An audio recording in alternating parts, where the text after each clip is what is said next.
नमस्कार दोस्तों, स्वागत है आपके ऑनलाइन प्लेटफॉर्म प्रयाग शिक्षा में। दोस्तों, जैसे कि पता है कि एक और खुशखबरी आप लोग के बीच आ गई है और उत्तर प्रदेश सरकार ने या Uttar Pradesh UP triple SC ने नई वैकेंसी लोअर पीसीएस की वैकेंसी आप लोग को दे दी है। लोअर पीसीएस की बहुत बड़ी वैकेंसी है, लगभग 2300 वैकेंसी है जो 2019 के बाद आई अब सबसे बड़ी वैकेंसी है लोअर पीसीएस की। लोअर पीसीएस की वैकेंसी में आपको पढ़ना है, सिर्फ एक एग्जाम होगा और वो एग्जाम क्रैक किया आप लोअर पीसीएस की अच्छी नौकरी पा सकते हैं। लोअर पीसीएस की अगर मैं बात करूं तो उत्तर प्रदेश स्पेशल का, यूपी स्पेशल का उसमें बहुत बड़ा योगदान है। लगभग 20 प्रश्न यूपी स्पेशल से पूछे जाएंगे, तो यूपी स्पेशल को आप हल्के में मत लीजिए। चाहे वो एजीटीए का हो, चाहे वो लेखपाल हो, चाहे वो हेल्थ एजुकेशन ऑफिसर का हो या लोअर पीसीएस का, यूपी स्पेशल आपको पढ़ना ही है। यूपी स्पेशल पढ़ना, जितना आपको जीएस पे नहीं ध्यान देना उससे कहीं ज्यादा आपको यूपी पे ध्यान देना है, क्योंकि यूपी से 20 प्रश्न आपके लेखपाल में भी आएंगे, एजीटीए में भी आएंगे और आपको लोअर पीसीएस में भी देखने को मिलेगा। तो सबसे बड़ी खुशखबरी आप लोग को ये है कि लोअर पीसीएस का फॉर्म आ चुका है और 29 मई से फॉर्म क्या है फिलअप किया जाएगा। तो बिना देर के आप लोग तैयारी क्या कर दी, अपना शुरू कर दीजिए और यूपी स्पेशल को बहुत बेहतर तरीके से आप लोग पढ़िए। ये नहीं कि छोड़ दिया जाए, यूपी स्पेशल जो है बेहतर तरीके से जब पढ़ेंगे तो आपका क्या होगा, तैयारी बेहतर होगा। तैयारी क्या होगा, बेहतर होगा। और उस तैयारी को एक करने के लिए हम आपके साथ हैं और आपके साथ में साथ मिलाकर तैयारी किया जाएगा और सारी चीज़ों को और बेहतर किया जाएगा। तो चलिए आज के पहले प्रश्न की अगर मैं बात करूँ, पहला प्रश्न क्या है आपकी स्क्रीन पे, और उसी क्रम में आज मेरी 12वीं क्लास है और उस क्लास को कंटिन्यू करते हैं। और पहला क्लास आप लोग की स्क्रीन पे आ गया हो। आइए पहले प्रश्न से आपको स्वागत करते हैं। पहला प्रश्न क्या है, ध्यान दीजिएगा। पहला प्रश्न कि निम्नलिखित में से कौन सही सुमेलित नहीं है। निम्नलिखित में से कौन सा सही सुमेलित नहीं है। ऑप्शन ए है कि शहीद विजय सिंह पथिक खेल परिसर कहाँ स्थित है, मिर्जापुर में दिया है। ग्रीन पार्क कानपुर दिया है। गौतम बुद्ध नगर या बुद्ध अंतर्राष्ट्रीय सर्किट जो है गौतम बुद्ध नगर में है। कि ध्यानचंद एक्सपोर्ट स्टेडियम, ध्यानचंद एक्सट्रो पार्क स्टेडियम लखनऊ में। तो बताइए इसमें से कौन सा सुमेलित नहीं है। ग्रीन पार्क, आपको पता है कि ग्रीन पार्क कहाँ स्थित है, क्रिकेट के लिए सबसे फेमस है, कानपुर में ग्रीन पार्क है। बुद्ध अंतर्राष्ट्रीय सर्किट हाउस कहाँ है, ये नोएडा यानी गौतम बुद्ध नगर में स्थित है। मेजर ध्यानचंद एक्सट्रोपर्ट स्टेडियम कहाँ स्थित है, तो ये आपका लखनऊ में स्थित है। कहाँ स्थित है, लखनऊ में स्थित है। कौन सा सुमेलित नहीं है, तो आपका शहीद विजय सिंह पथिक खेल परिषद, ये मिर्जापुर में नहीं है। ये मिर्जापुर में नहीं है, ये कहाँ है, तो ये आपका नोएडा गौतम बुद्ध नगर में स्थित है। नोएडा या गौतम बुद्ध नगर में स्थित है। तो आप कह सकते हैं कि मिर्जापुर में ना होकर ये गौतम बुद्ध नगर में है, गौतम बुद्ध नगर में स्थित है। इसलिए इसका बी आंसर क्या होगा, ए ऑप्शन क्या होगा आपका सही होगा।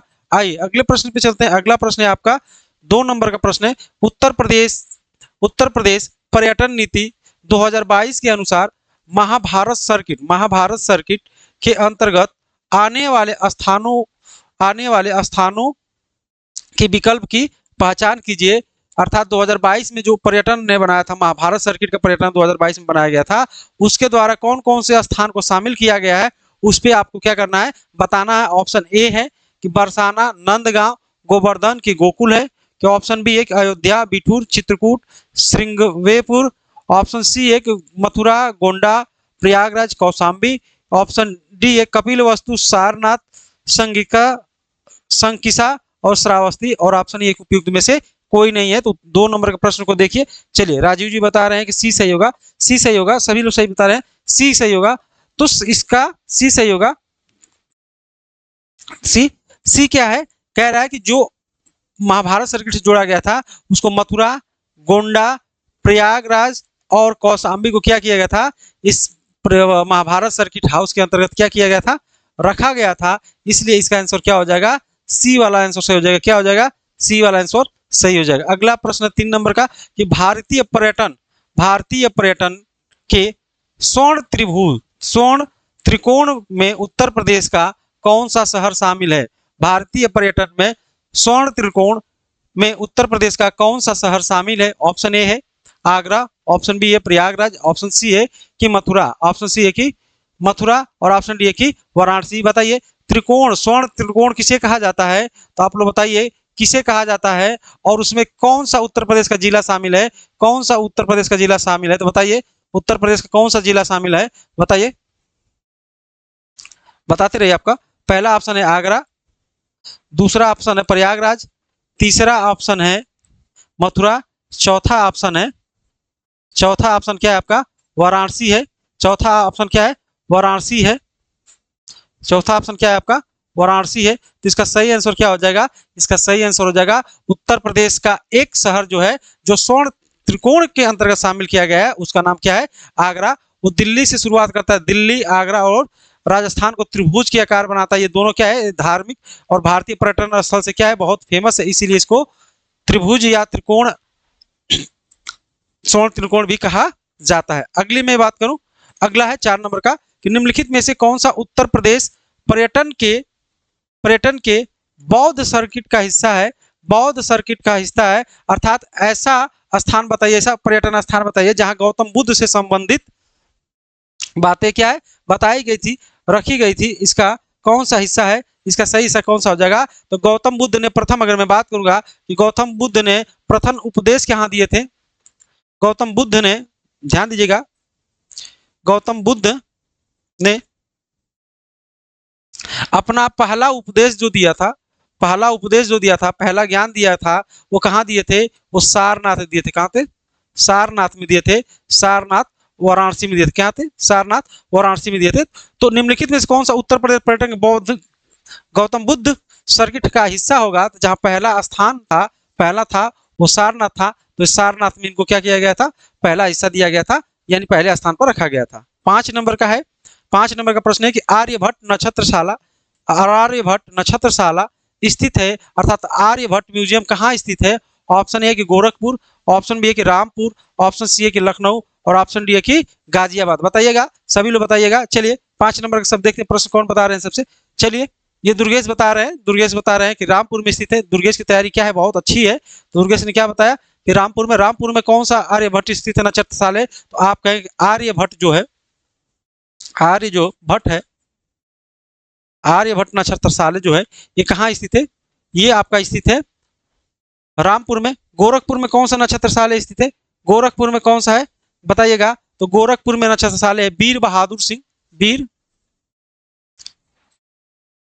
बहादुर, वीर बहादुर सिंह नक्षत्रशाला जो है, ये कहाँ स्थित है? ये आपका गोरखपुर में स्थित है। लखनऊ की बात करें, लखनऊ में कौन सा स्थित है? लखनऊ में कौन सा नक्षत्रशाला स्थित है? तो इंदिरा गांधी, इंदिरा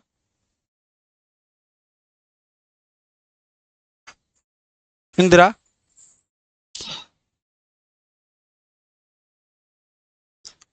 लखनऊ में कौन? इंदिरा गांधी नक्षत्रशाला स्थित है। क्या? इंदिरा गांधी नक्षत्रशाला स्थित है। तो हम कह सकते हैं इंदिरा, इंदिरा गांधी नक्षत्रशाला कहाँ स्थित है? लखनऊ में स्थित है। लखनऊ में स्थित है। प्रयागराज में पूछेगा, प्रयागराज में कौन सा है? तो आप कहेंगे जवाहरलाल, जवाहरलाल नक्षत्रशाला कहाँ स्थित है? शाला, प्रयागराज, जवाहरलाल नक्षत्रशाला कहाँ स्थित है? तो ये कहेंगे कि प्रयागराज में स्थित है। कहाँ पे? प्रयागराज में स्थित है। ठीक है, इसका सही आंसर क्या हो जाएगा? आप रामपुर में आर्यभट्ट नक्षत्रशाला स्थित है। 6 नंबर का प्रश्न, डॉक्टर भीमराव अंबेडकर नामक नक्षत्रशाला स्थित है, कहाँ स्थित है? ऑप्शन ए कि रामपुर में, ऑप्शन बी एक लखनऊ में, ऑप्शन सी कि प्रयागराज में और ऑप्शन डी कि गोरखपुर में। बताइएगा, डॉक्टर भीमराव अंबेडकर नक्षत्रशाला कहाँ स्थित है? तो कहाँ स्थित है? कहाँ स्थित है? तो मैं बताया था कहाँ स्थित है, ये रामपुर में। क्या? रामपुर में। तो डॉक्टर बी आर जो नक्षत्रशाला है, नक्षत्रशाला जो है शाला, ये कहाँ स्थित है? ये कहाँ स्थित है? रामपुर में। अभी मैं बताया लखनऊ में कौन सा है? तो लखनऊ में इंदिरा गांधी, इंदिरा गांधी नक्षत्रशाला स्थित है। प्रयागराज में कौन सा है? प्रयागराज में कौन सा नक्षत्रशाला स्थित है? आप कहेंगे कि जवाहरलाल नेहरू, जवाहरलाल नेहरू नक्षत्रशाला, नक्षत्रशाला कहाँ स्थित है? ये प्रयागराज में। गोरखपुर में पूछेगा तो कभी कभी गोरखपुर में आपसे गीता प्रेस पूछ लेता। गीता प्रेस कहाँ स्थित है? गीता प्रेस कहाँ स्थित है? आप कहेंगे गोरखपुर में स्थित है। कहाँ स्थित है? गोरखपुर में स्थित है।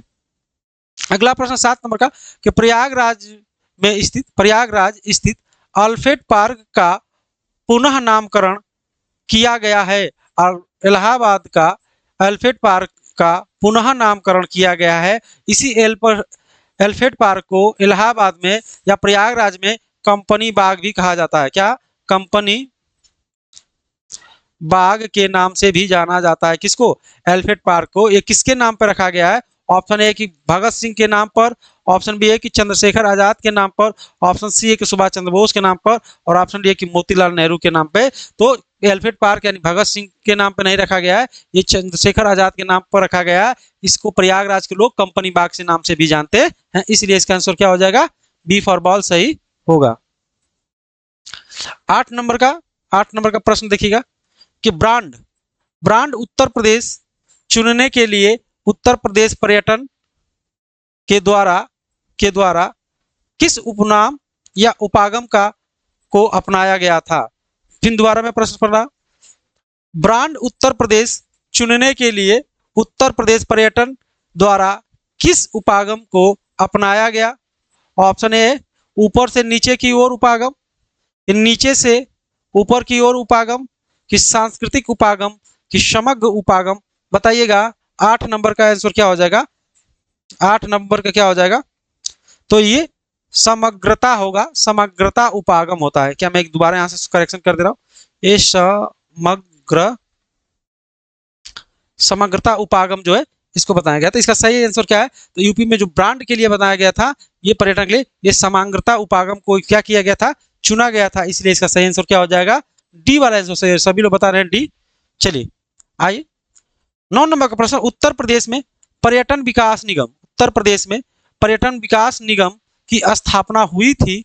ऑप्शन ए 1972 में, ऑप्शन बी 1974 में, ऑप्शन सी 1989 में, और ऑप्शन डी 2001 में। बताइएगा 9 नंबर का प्रश्न बताइएगा कि उत्तर प्रदेश में पर्यटन विकास की स्थापना की गई थी या स्थापना हुई थी, पर्यटन विकास निगम की स्थापना कब की गई थी? तो आंसर बताइएगा सभी लोग सही बता रहे हैं, सभी लोग का सही आंसर आ रहा है। तो कब हुआ था? तो हुआ था आपका 1974 में। 1974 में क्या हुआ था? इसकी स्थापना की थी, इसकी स्थापना किया गया था। ठीक है, इसका स्थापना 1974 में किया गया था। आइए आगे चलते हैं। अगला प्रश्न है आपका 10 नंबर का। निम्नलिखित में से कौन उत्तर प्रदेश में बौद्ध परिपथ के भाग का हिस्सा नहीं है? ऑप्शन ए है Kapilavastu, option B Kushinagar, option C Sankisa, और ऑप्शन डी श्रावस्ती, और ऑप्शन ई होना चाहिए कि भागलपुर। क्या? भागलपुर। ये ऑप्शन एक छूट गया था, ऑप्शन ई होना चाहिए भागलपुर। कौन हिस्सा नहीं है? तो आपका ई भागलपुर क्या होगा? हिस्सा नहीं होगा। और 4 जो है, ये 4 स्थान ऐसे हैं, ये बौद्ध से जुड़े हुए स्थान है। क्या? बौद्ध से जुड़े हुए स्थान माने जाते हैं, इसलिए भागलपुर जो है ये बौद्ध से जुड़े हुए नहीं माने जाते हैं। ई वाला। 11 नंबर का प्रश्न है कि उत्तर प्रदेश में स्थित काशी एक प्रसिद्ध भारतीय तीर्थ केंद्र है। यह निम्नलिखित में से किस नदी पर स्थित है? अर्थात वाराणसी की मैं बात करता हूं। वाराणसी किस नदी के तट पर स्थित है? तो वाराणसी किस नदी के तट पर स्थित है? आप लोग आराम से बताइए। वाराणसी वर्तमान में इसका नाम वाराणसी है, लेकिन पुराणों में इसे काशी कहा जाता था। पुराणों में इसको क्या कहा जाता था? काशी कहा जाता था। और काशी किस नदी के तट पे स्थित है? तो आप कहेंगे कि गंगा नदी के तट पे स्थित है। क्या? गंगा नदी के तट पे स्थित है, इसीलिए इसका आंसर क्या हो जाएगा? डी वाला सही होगा। काशी यानी वाराणसी जो है गंगा नदी के तट पे स्थित है। 12 नंबर का प्रश्न है कि उत्तर प्रदेश पर्यटन द्वारा बुंदेलखंड सर्किट हाउस के निम्न में से कौन सा तत्व शामिल है? अर्थात बुंदेलखंड सर्किट बनाया गया था, उसमें कितने जिलों को रखा गया था? कौन से स्थान को रखा गया था? Option A Ayodhya, Panchavati, Naimisharanya, Mahoba, Vrindavan. Option B है कि प्रयागराज, झांसी, चित्रकूट, सीतामढ़ी, कुशीनगर को रखा गया। ऑप्शन सी है कि चित्रकूट, पंचवटी, कालिंजर, बिठूर, अयोध्या को रखा गया। या ऑप्शन डी है कि बिठूर, चित्रकूट, झांसी और कलिंदर को रखा गया। तो बताइएगा कौन सा इसका सही आंसर हो जाएगा? 12 का कौन सा आंसर सही होगा?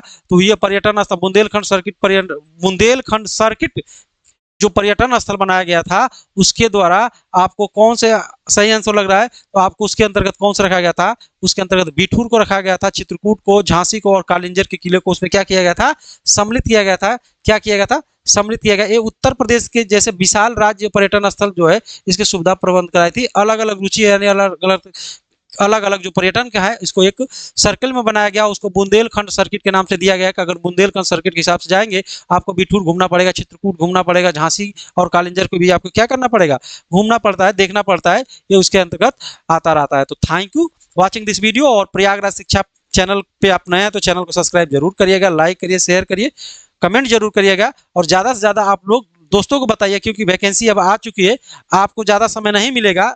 इस चुनावी दौर है, चुनावी दौर में बहुत अच्छी सी वैकेंसी आ रही है पेट के द्वारा। यूपी ट्रिपल एससी इस बार क्या है, आप लोग से मेहरबान है। जब यूपी ट्रिपल एससी मेहरबान है तो आप लोग एग्जाम को दीजिए, परीक्षा को पास करिए और एक नौकरी को हासिल करिए। तो मिलते हैं अगली क्लास में, तब तक ले जय हिंद, जय भारत।